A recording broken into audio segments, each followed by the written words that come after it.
Richard Feynman was one of the most extraordinary scientists of the 20th century. As a brilliant physicist, he pioneered an entirely new area of his subject. He's discovered a new law of nature. Only very few people did that. The most numerically precise physical theory ever invented.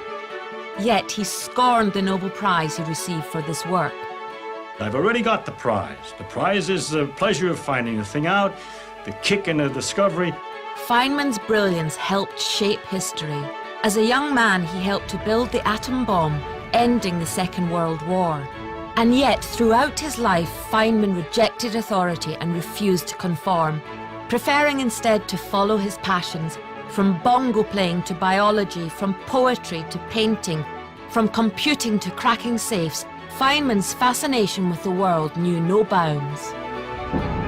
And in his dying days as a maverick investigator on the Challenger shuttle disaster, he confronted the Washington establishment to reveal the truth about what went wrong. The stuff that I got out of your seal, and I put it in ice water. Above all, Feynman's infectious enthusiasm for life captivated millions of readers and viewers. Feynman's been a showman pretty much his whole life. Any room he walked into, everyone is looking at him. He was the center of attention. Electrons behave exactly the same in this respect as photons. That is, they're both screwy, but in exactly the same way. Here, in his own words and those of the people who knew him best, this is the story of the most captivating communicator in the history of science. But you gotta stop and think about the complexity, the inconceivable nature of nature.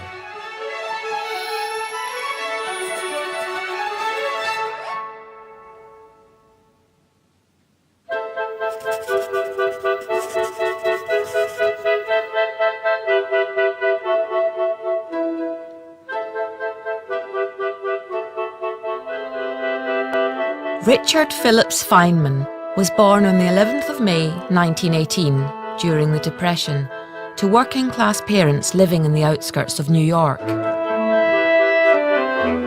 Even when I was a small boy, Papa used to sit me on his lap and read to me from the Encyclopedia Britannica. And we would read, say, about dinosaurs.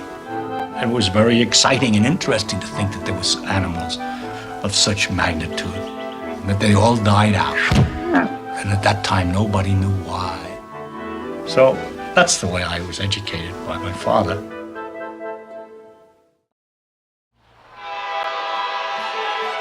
At the age of 17, Feynman won a maths competition in New York, and it became clear this was a subject in which he was greatly gifted. In 1935, he was awarded a place at the Massachusetts Institute of Technology, MIT. From MIT, Feynman moved to Princeton.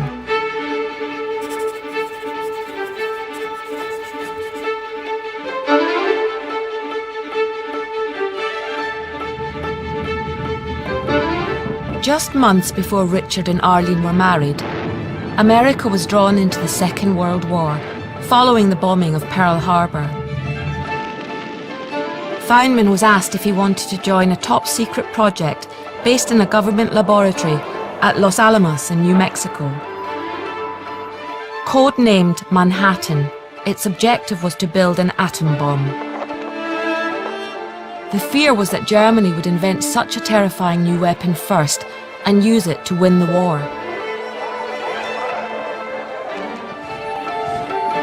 I felt I should do in order to protect civilization, if you want.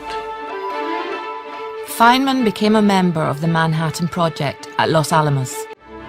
One fundamental problem was the sheer volume of calculations required. Without computers, it had to be done manually, slowing progress enormously. That was until Feynman arrived. He found a way to get calculations going in parallel, still manually, still each person doing one operation at a time, but working in parallel and then having the parts of the calculation come back together later, so that 3 problems in 9 months got turned around to 9 big problems done in 3 months. Despite being a key member of the most secret government project of the war, Feynman's streak of maverick mischief was never far away. So I used to pick the locks all the time and point out that it was very easy to do. And every time we had a meeting of everybody together, I'd get up and I'd say that we have important secrets and we shouldn't keep them in such things. We need better locks.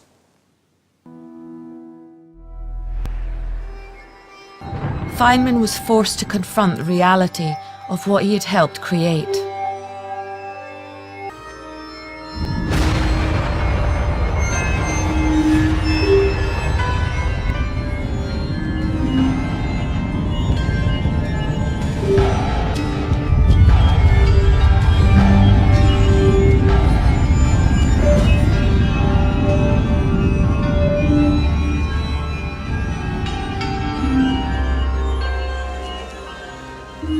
Three weeks later, America prepared to detonate a second atom bomb. This time, it wasn't a test. He had been expected to go as the scientist with the first flight. But the bomb was so successful, they decided they didn't need a scientist. So he did not go. Otherwise, he would have been in that plane.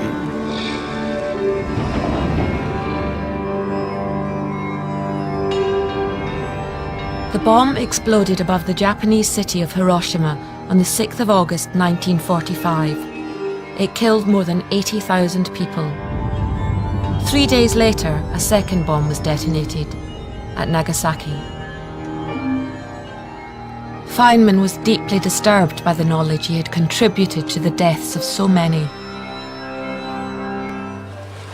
I was really in a kind of depressive condition.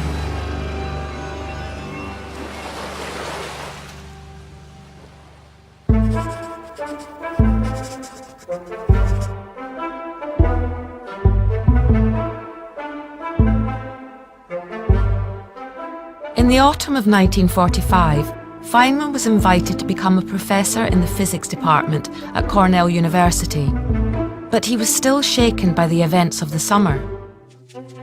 For many years, new discoveries about how atoms behave had been throwing physics into turmoil. Old assumptions about the world were being proved wrong.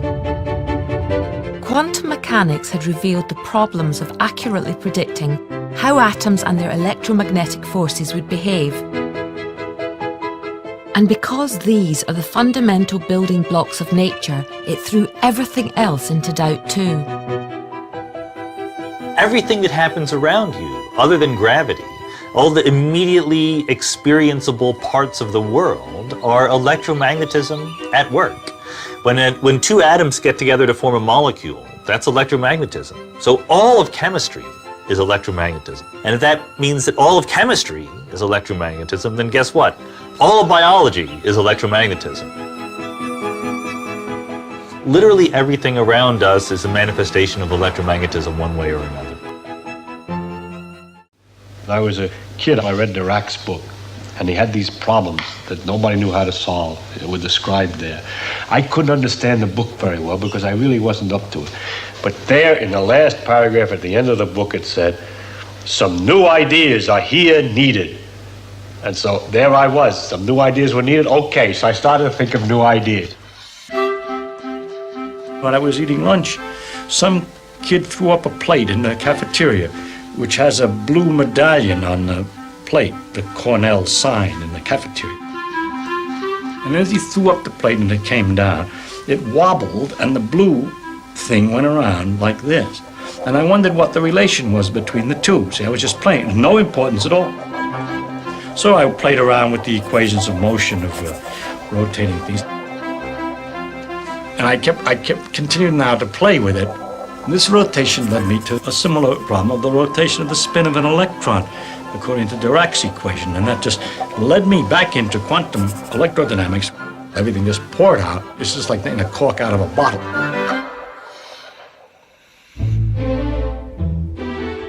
Inspired by the spinning plate, Feynman realized that the fact the equations resulted in infinity didn't mean they were wrong. The problem just needed to be looked at from a new perspective. He wasn't the kind of modern physicist that we celebrate who's always coming up with a new theory of the multiverse or forces of nature or whatever. He really liked to work in the context of things that were supposed to be understood and just understand them better than anybody else. Feynman came up with a truly revolutionary idea. Richard said to me, "Would you go in the room and get my papers? I want to start working and my papers are in there." So I went in the room and I looked, and there was no mathematics. It was these silly little diagrams. And I came out and said, "Richard, I can't find your papers. It's just these kind of silly diagrams." He says, "That is my work."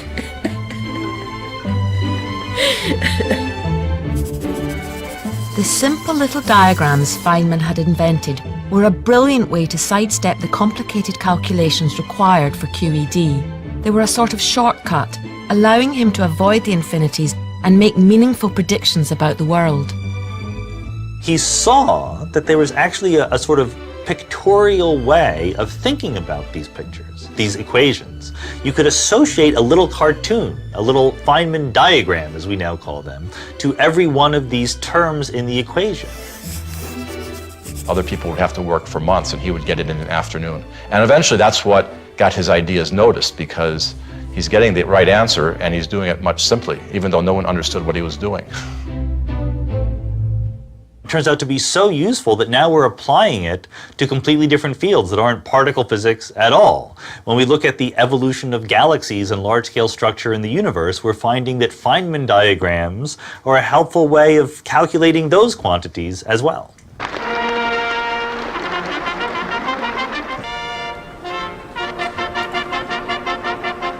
In recognition of this work, in 1965, Feynman was awarded a Nobel Prize for Physics.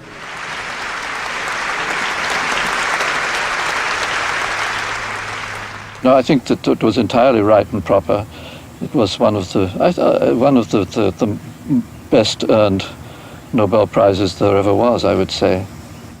I don't see that it makes any point that someone in the Swedish Academy decides that this work is noble enough to receive a prize. I've already got the prize. The prize is the pleasure of finding the thing out, the kick in the discovery, the observation other people use it. Those are the real things. The honors are unreal to me. I don't believe in honors. It bothers me. Honors bothers me.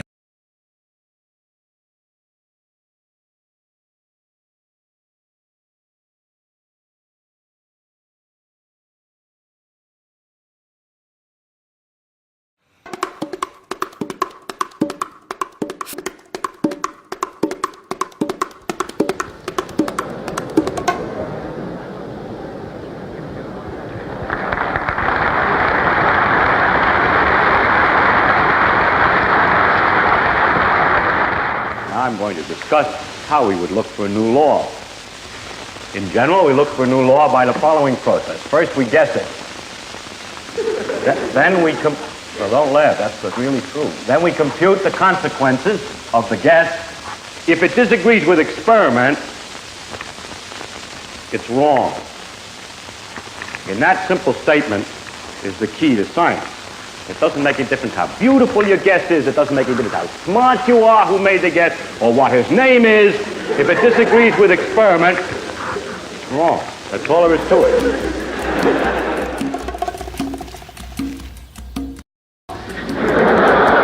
He was very visual. He told jokes. He had a unique way of explaining things. In the 1960s, Feynman took a sabbatical year, but instead of heading for a different physics department the other side of the country, he simply crossed the Caltech campus to study an area which had long fascinated him: viruses. During this time, he also became fascinated by the social structure of ants and enthralled by the potential applications of nanotechnology.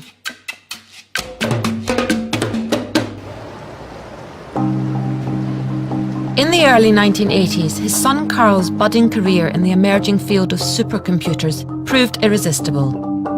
he signed up for a summer job at Carl's startup company in Boston.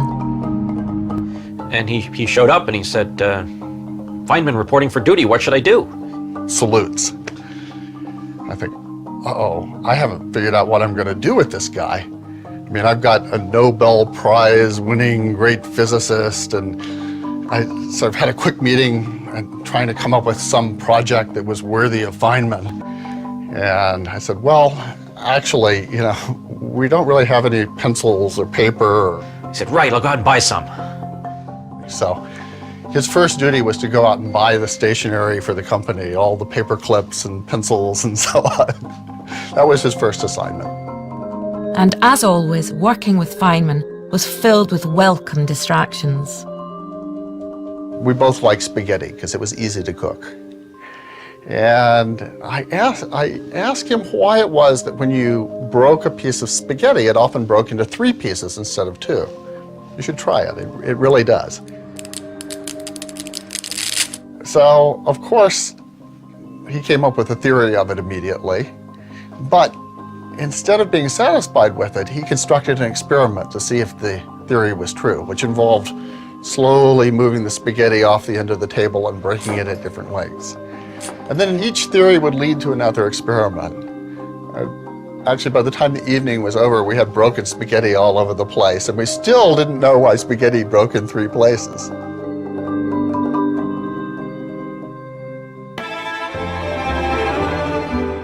He didn't need the external validation of having everybody respecting him all the time, because he respected himself. He knew he was an extraordinary person.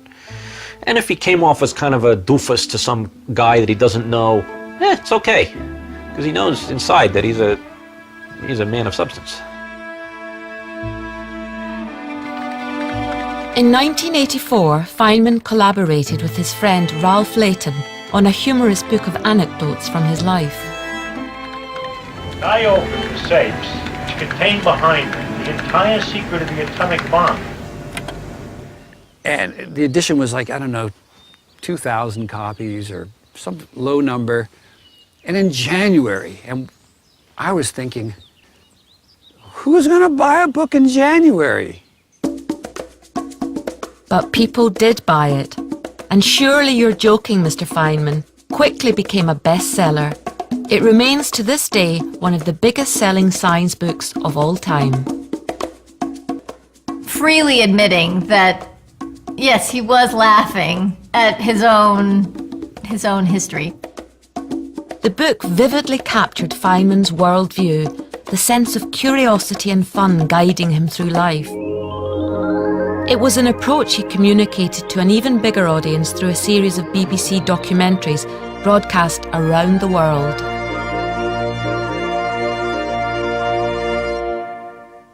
I have a friend who's an artist, and he's sometimes taken a view which I don't agree with very well. He'll hold up a flower and say, look how beautiful it is, and I'll agree. And he says, you see, as I as an artist can see how beautiful this is, but you as a scientist, take this all apart and it becomes a dull thing. And I think that he's kind of nutty. First of all, the beauty that he sees is available to other people and to me too. I believe, although I may not be quite as refined as aesthetically as he is, that I can appreciate the beauty of a flower. At the same time, I see much more about the flower than he sees.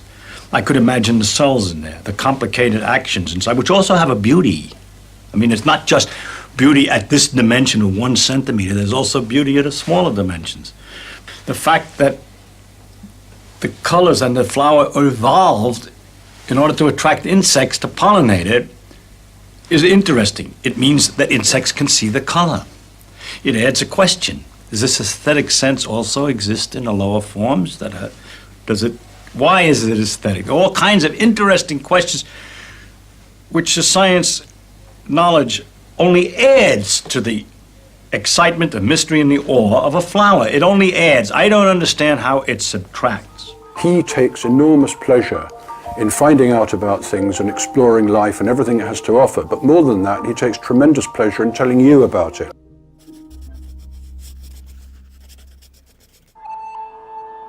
We have main engine start. 4, 3, 2, 1, And liftoff. Liftoff of the 25th Space Shuttle mission, and it has cleared the tower. Roger, roll, Challenger. Good roll program. In January 1986, NASA launched its 25th Space Shuttle mission. It symbolized a new era of spaceflight. There were, as there had been on this and past shuttle missions, delays this morning. This time it was Florida's freezing snap. There were icicles on the launch gantry, and there was a 2-hour delay until NASA officials were satisfied there was no danger. The family of Christa McAuliffe, the first teacher, the first private citizen to be chosen for a space flight, watched the launch. And liftoff.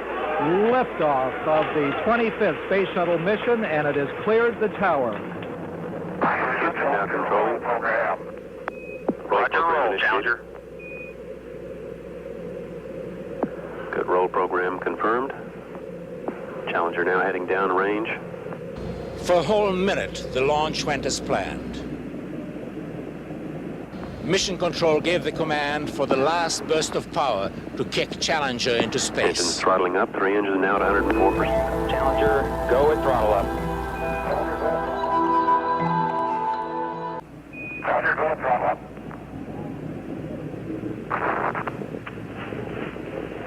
One minute, 15 seconds. Velocity 2,900 feet per second. Altitude 9 nautical miles. Downrange distance 7 nautical miles.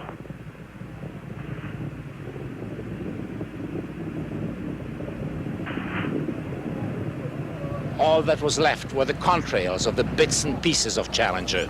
Obviously a major malfunction. I was in social studies, and I think we were taking a test, and the teacher came in and said, "We've had a horrible accident." On the ground, shock. McAuliffe's parents, Edward and Grace Corrigan. It quickly became clear that no one had survived.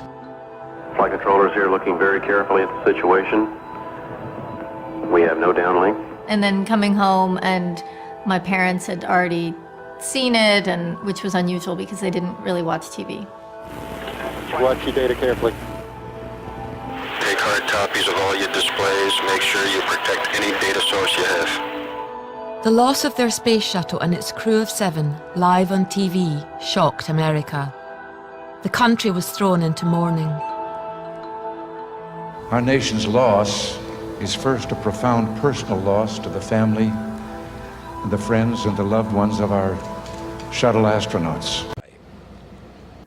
We will never forget them, nor the last time we saw them this morning, as they prepared for their journey and waved goodbye and slipped the surly bonds of earth to touch the face of God. Thank you. NASA rejected suggestions that the mission had been rushed to avoid the embarrassment of further delays.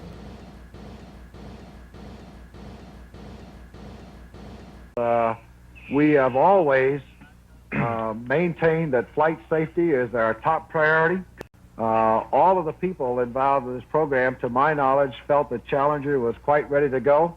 And I made the decision, along with the recommendation from the team supporting me, that we launch. But there was one question everyone wanted an answer to.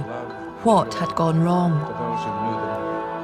A presidential commission was hastily put together to find out, but it was comprised largely of space industry insiders with close ties to NASA.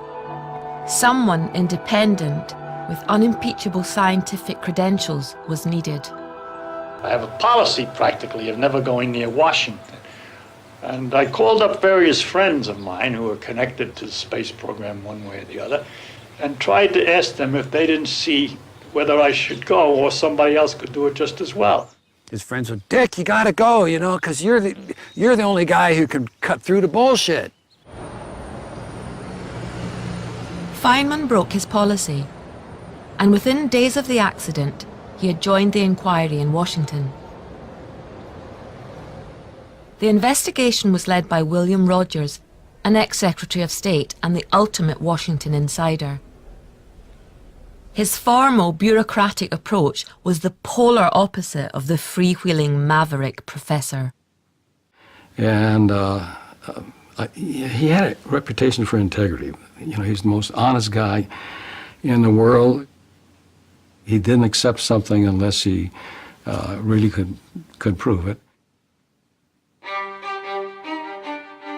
The two men began touring the US, visiting NASA sites where the shuttle was made, questioning the engineers and managers. In the process of speaking to the engineers, you realize, wow, some of them won't talk to me right now because the managers are in the room, you know?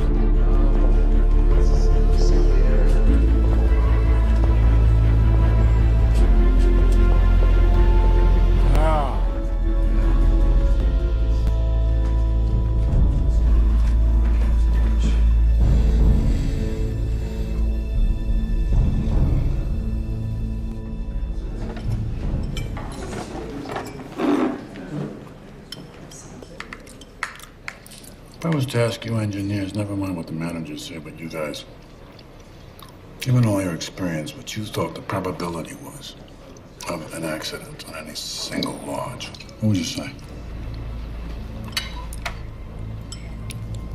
I mean, if you don't want to say out loud, perhaps you could write down on a piece of paper. Oh, what is that? It's a crack in this blade. Yeah. The blades often get those after a flight, but that's not a flight safety problem. Well, what is it then? Only if it develops into a full fracture. That would be a failure. So a failure only happens if it actually shears off? Uh-huh. Bull. Failure is the crack. Well, you could argue that... Failure is the crack. I mean, because it's not in the design. You know what I know is not supposed to crack. Okay, so they're not made here. Dr. Feynman, it's very important that this team stays together all the time. Why? The other commissioners are just being respectful. And you're saying I'm not? You understand the implications of the oxygen being activated? I do.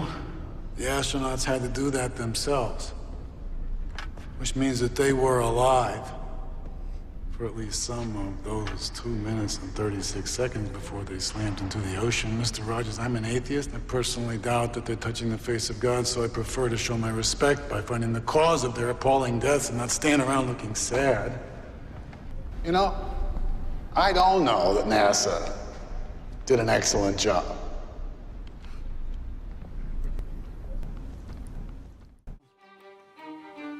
It wasn't simply a technical puzzle. There was a human puzzle going on, too. Writing home to Michelle and Gwyneth, Feynman expressed his frustration and excitement at his hunt for the truth. Dearest Gwyneth and Michelle, this is the first time I have had time to write to you.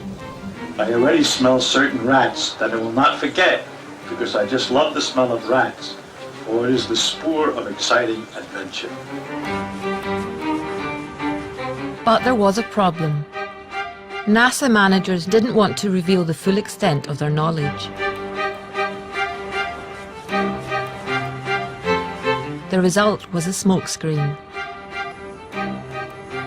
NASA wanted to control everything that they gave to the commission and actually withheld things. They didn't lie, but they certainly didn't go around blabbing the truth either. She privately told the general that NASA had long had doubts about how the rubber O-rings, the seals in the shuttle's solid rocket boosters, worked in the cold. And the temperature on the morning of the launch had been below freezing. The general needed to get this information to Feynman without compromising his source. Feynman had his answer. And he also had an inspired idea about how to convey it to the world's press.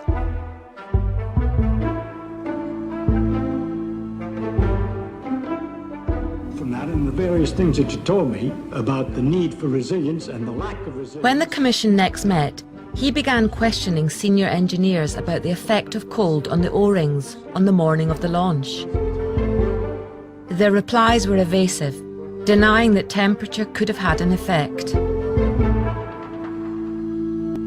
Before the event, from information that was available and understanding that was available, was it fully appreciated everywhere that this seal would become unsatisfactory at some temperature, and was there some sort of a suggestion of a temperature at which the SRB, I guess you call it, Yes, sir. shouldn't be run? It was the judgment that under the conditions that we would see on launch day, given the configuration that we were in, that the seal would function at that temperature. That was the final judgment. Some hard-fought battles among members of the investigative commission that wrote the report. One member was harshly critical of NASA, and therein lies the tale that John Holloman unfolds now from Washington. Commission member Richard Feynman charged that NASA had virtually ignored the principles of physics and good scientific practice in designing, testing, and building the space shuttle. The Nobel Prize-winning physicist wrote a section of the final report known as Chapter F. Commission sources say Chairman William Rogers read the chapter and was furious. He called Feynman to Washington Wednesday and urged him to tone down his criticism of NASA because Chapter F threatened to destroy public confidence in the space agency. Feynman returned to his home in California and began his rewrite, but then changed his mind. Sources close to the scientist say he felt his ethics were being compromised.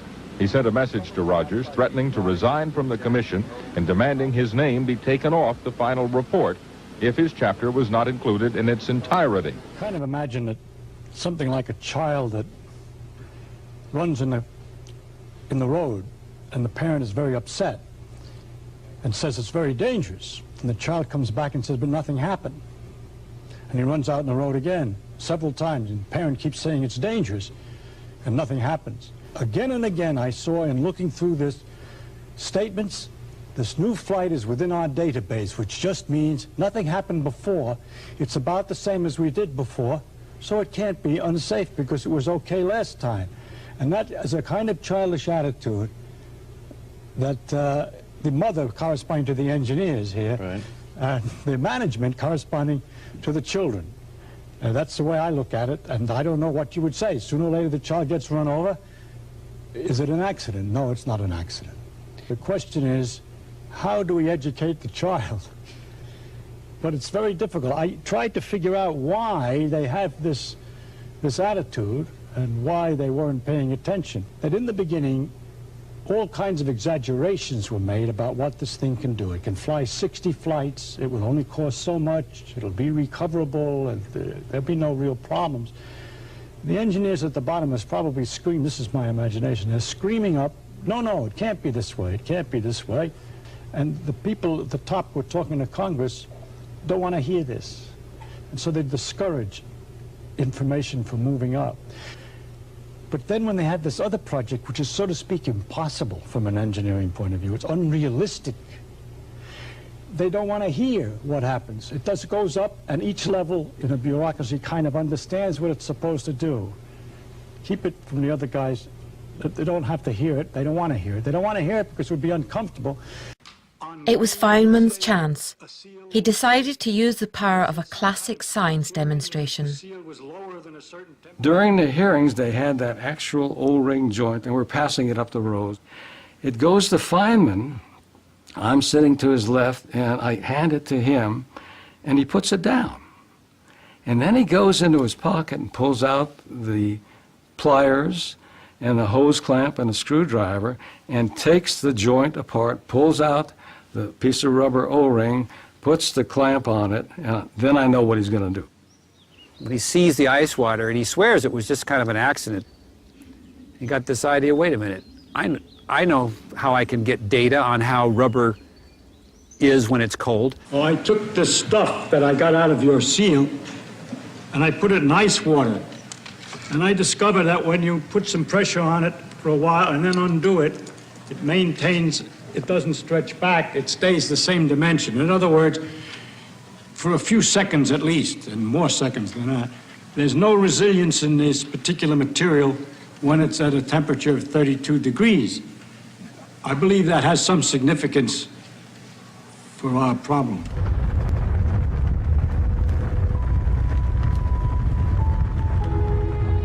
The O-rings, which were supposed to create a seal around the solid boosters, had got so cold they'd lost their ability to flex and to fill the gap between the boosters. And that's why the fuel had leaked and the shuttle had exploded. Feynman had nailed once and for all that the cold could have been the cause of the shuttle's failure just 73 seconds after launch.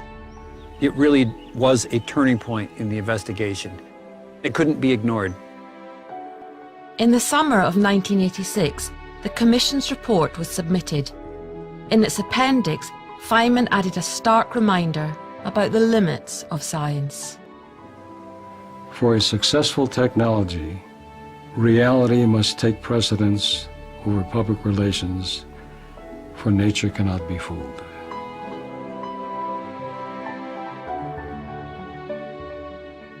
When a person is dying, their hands move a little, and the nurse who was there says he's not trying to communicate, that's just natural.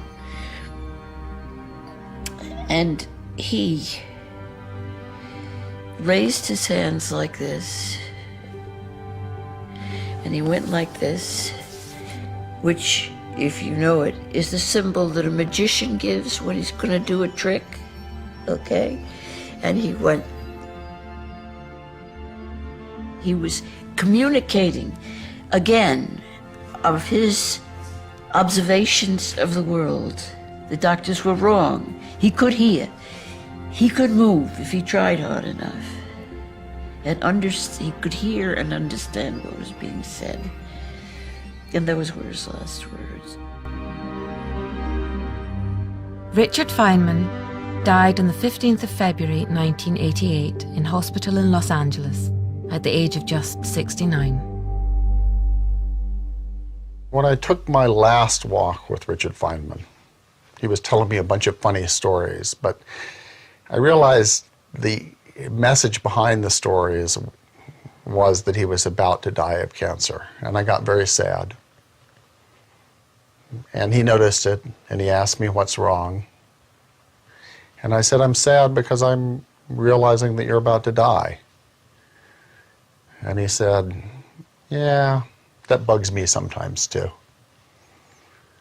But not as much as you think, he said, because you realize that at some point in your life, you've told a lot of stories, and those stories are going to stay around even after you're gone.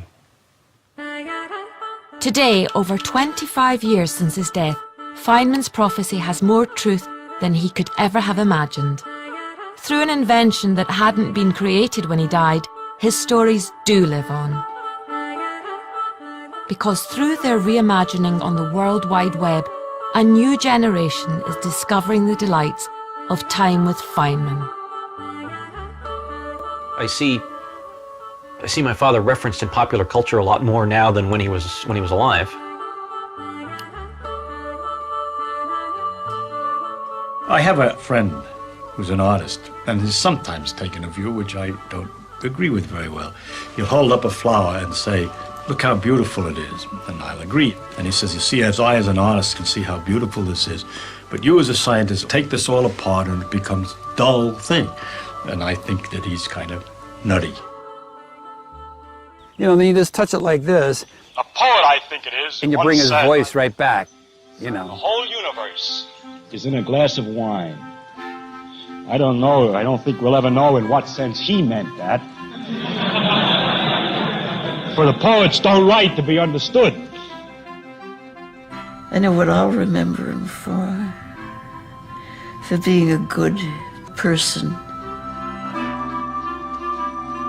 He wasn't just the scientist, he wasn't just the artist, he wasn't just the educator. He was physics with a human face. You know, he showed that in order to be a top-ranked physicist, you can still be a human being. So I think that's a very important legacy to people who want to do science. You know, it's a human endeavour, and he showed that. Go to bbc.co.uk/Feynman and follow the links to the Open University.